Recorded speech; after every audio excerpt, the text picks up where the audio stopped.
Understanding the Local Control and Accountability Plan. Part 1. The Local Control Funding Formula and LCAP. School funding is complex and hard to understand if you don't work with it all the time.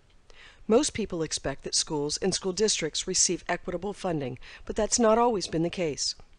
For many years, California had a school funding system that sent some dollars to schools for general use and other funds for specific purposes. These specific funds, called categoricals, supported things like gifted and talented programs for students, extra support for low-income and English learners, new textbooks, and many other uses. Of course, along with those state dollars, districts receive federal funding, grants, and other restricted dollars. But not all school districts received an equitable portion of the money. In 2013, the California legislature enacted the K-12 Local Control Funding Formula, or LCFF, to replace the previous funding system. For school districts, the LCFF established base, supplemental, and concentration grants in place of the variety of K-12 funding streams, including block grants and most of the 50 or more state categorical programs that existed at that time. The local control funding formula works like this. Each district receives an amount per student that differs a little bit by grade range.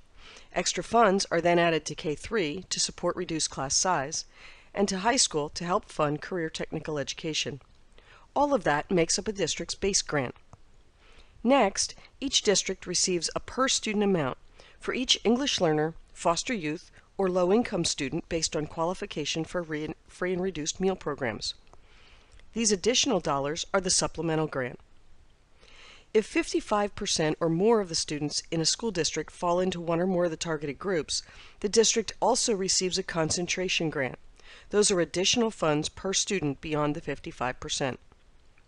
Many districts continue to get federal funds, grants, and other restricted funds they received in prior years.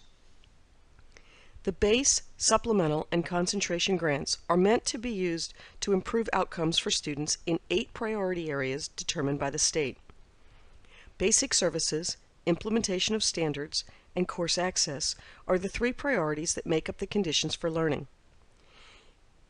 Each of the priorities has metrics which are used to gauge performance and progress. Parent engagement, student engagement, and school climate make up the engagement priorities. Pupil achievement and other pupil outcomes make up the final priority group. Districts can add metrics beyond those required by the state if they're important to track student progress. Not only are the improved outcomes expected for all students, but they're also intended for student groups. This includes the targeted groups, along with homeless students, prior English learners, and students with disabilities. Improvements are also expected for groups of students by race or ethnicity. All of this is intended to close achievement gaps. So where is the local control in this system? Well, that's where the LCAP comes in.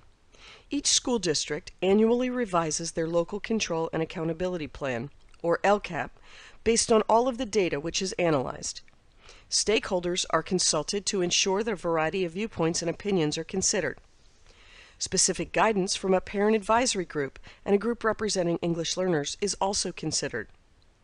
Finally, the plan is publicly discussed and approved by the Board of Education in an open meeting.